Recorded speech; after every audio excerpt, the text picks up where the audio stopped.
¿Qué tal? ¿Cómo te va? Mi nombre es Miguel Ángel. Hoy vamos a tratar de simplificar. A hachazo le vamos a dar, para hacerlo no tan largo. Mira, vamos. Vamos a hablar qué sucede después de la muerte. Pasa lo siguiente. Primero vamos por descarte. Matanga. Mira, por un lado tenemos lo siguiente. Estos versículos que hablan con respecto a que se duerme. Hay una secta como los testigos de Jehová y los adventistas que enseñan que se duerme uno cuando muere. Por un tiempo hasta el juicio. Bueno, esto no es así. Después con un versículo vas a revocar todo y te vas a dar cuenta que es una estupidez todo lo que plantean. Bueno, por un lado, la composición del cuerpo del ser humano, a diferencia de un animal, nosotros tenemos un espíritu con un alma dentro de un cuerpo, a diferencia de los animales que son solo un alma y un cuerpo, ¿no? Bueno, pasa lo siguiente, el espíritu es lo que los conecta al Señor y a todo el campo espiritual. Bueno, y por el otro lado tenemos el alma que es la que nos conecta con el medio ambiente, o sea, a diferencia de los animales, nosotros sabemos que existimos. O sea, ¿por qué? Porque pensamos, o sea, pienso, luego existo, eh, tiene que haber una causa para esto, justamente. Esta causa forzosamente no está alineada a nosotros. O sea, esto viene, se tiene que haber una fuerza sobrenatural, una mente superior que active todo este campo. Porque de nosotros mismos no proviene, forzosamente. ¿Qué pasa? Y luego tenemos el cuerpo, que puede ser cremado, puede ser eh, enterrado, como sea, no hay problema porque vuelve a la fuente. Es solo un envase. ¿Qué pasa? Resulta que ya descartando estos patrones, entendemos que en el caso de cuando habla Jesús, por ejemplo, de dormir, hablaba del cuerpo, no del alma y el espíritu. Por ejemplo, en el caso de la niña que está muerta y no, está dormida, está hablando del cuerpo en sí. No habla de que cuando uno muere se duerme. Y lo vamos a comprender más adelante. En el caso de Lázaro también dice, no está dormido, pero su cuerpo está estacionado. Esto lo vamos a comprender de esta manera, mira. Cuando muere uno, dice Hebreos 9:27 que se nos está mandado a morir una sola vez. ¿Sí? Eh, entonces, cuando vos analizás esto, decís, bueno, una sola vez. ¿Y qué sucede? Cuando uno, por ejemplo, lo puedes entender en el caso de Pablo, la Biblia cita a Pablo que fue llevado en el espíritu, o en el caso de Juan en la isla de Patmos, cuando tuvo la visión, dice que, bueno, pasa esto, imagínate esto, y ahí lo entendemos de 10, mira. Eh, el cuerpo, resulta que tu espíritu es elevado, como le pasó a Pablo, que fue al tercer cielo, los visitó a todos, tú que paseó, qué sé yo, pero el cordón, la conexión que tenían nunca fue cortada.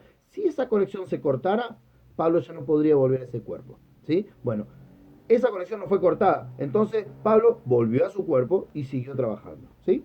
¿Se entiende más o menos? Bueno, ¿qué pasa? Pero la pregunta nuestra es, ¿qué pasa cuando morimos? Entonces vamos detrás de esa respuesta. Mira, te voy a contar algo. Cuando Jesús vino a explicar lo que pasaba con Rico, con Rico, el tío Rico, no, con el Rico y Lázaro, en el libro de Lucas 6, del 9 al 31, explica lo siguiente. Ya claro que esto no es una metáfora, porque pasa lo siguiente, la metáfora, me canso de hablar, me canso. La metáfora, a diferencia en este caso no tiene nombres propios, y acá están nombres propios, está hablando de un hecho. Esto para los testigos de Jehová que dicen, no, eso es una metáfora, no es una metáfora, porque tiene nombres propios. A diferencia, no hay ninguna metáfora en la Biblia que tenga nombres propios, entonces por ende esto es una historia. Si no, Jesús estaría mintiendo. Bueno, ¿qué sucede? Resulta que pasa lo siguiente. Cuando cuenta esto, Jesús nos revela algo fantástico. Y dice lo siguiente, mira, yo te lo voy a explicar. Después léelo y lo vas a interpretar. Resulta que pasa lo siguiente. Cuando en la tierra, antes de que Jesús muriera, el modo de salvación antes de Cristo era el siguiente.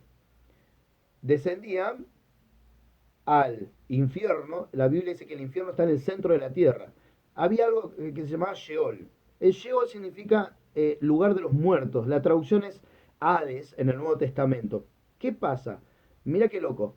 Pasa lo siguiente. El Sheol estaba dividido en dos partes. Esas dos partes eran, por un lado, el infierno o lo que se reconoce como el Gena. La traducción de Gena es infierno en griego. Bueno, pero después tenés, por ejemplo, tenías una parte de eso y la otra mitad estaba lo que se reconoce como el paraíso o el seno de Abraham. Bueno, ¿qué sucede? Los que murieron, los que murieron estaban ahí. en el centro de la tierra. ¿Qué sucede? Dice la Biblia que Jesús se llevó cautiva la cautividad. ¿Qué fue lo que hizo? Mira, cautiva la cautividad acá. Efesios 4, 8, 9 dice así.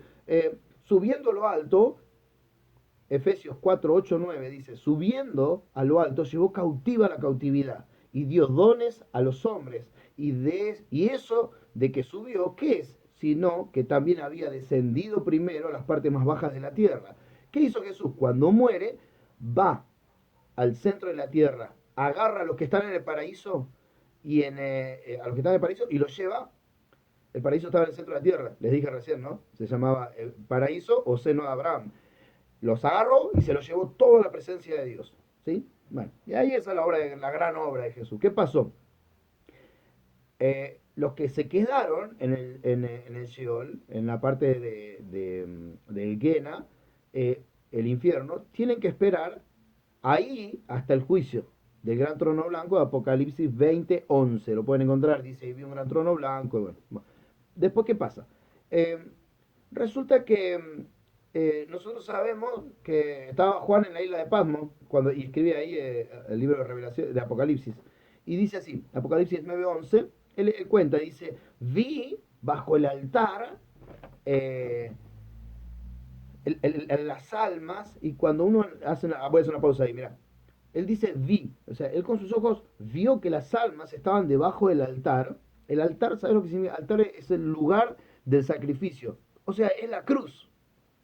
Resulta que Juan ve el lugar de sacrificio, o sea, ve la cruz, las almas debajo, y en el versículo 11 dice lo siguiente, dice que, Venus, oh no, Santi, ya está con vos.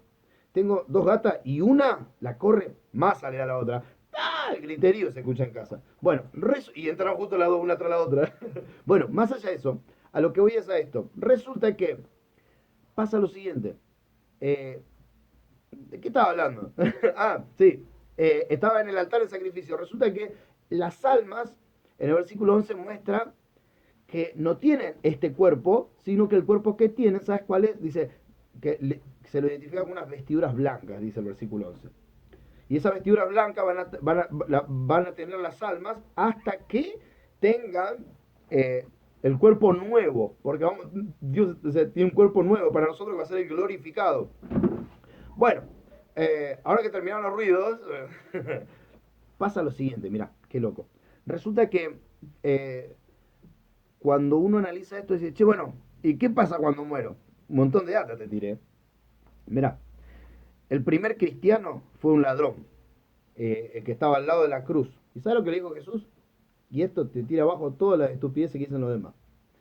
Jesús le dijo, cuando le dijo, Señor, yo creo que vos sos Dios. Le dijo, sí, sí, bueno, de hecho te digo, desde cierto te digo que hoy estarás conmigo en el paraíso. Matanga. Fue el primer cristiano. Hoy vas a estar conmigo en el paraíso, le dijo. Che, te invito a que aceptes a Cristo. Te invito a que aceptes a Cristo, a que si lo que yo estoy diciendo es una pavada y de repente eh, todas las cosas que estás haciendo o que estás pensando, los lugares que sos habitual, no tienen nada que ver, pero son ciertas, a mí no me afecta. Porque vos no me hablas de cielo e infierno. En el peor de los casos yo puedo resurgir en una papa. Bueno, ya estoy haciéndome una papa, mira. Papa blanca. Bueno, ¿qué pasa? Eh, pero si lo que yo digo es cierto, estás cagado. ¿Sabes por qué? Porque no solo estás cayendo vos al infierno, sino que toda tu familia, todos los seres que vos amás, todo lo que vos estás llevando, los estás arrastrando con vos. Y te lo estoy diciendo a vos, a los evangelistas primeramente, ¿no? A los cristianos, a todo lo a los religiosos. Y después a todos los que no conocen a Cristo. ¿Sí? Ojalá, loco, les sirva, los potencie, los active. No puedo mostrar más ciencia, son 10 minutos, demasiado, demasiado, ¿no? Che, cuando morimos automáticamente a salvación o a condenación, dice la palabra. Que Dios me lo bendiga, nos vemos la próxima, ojalá les sirva. Mando un abrazote.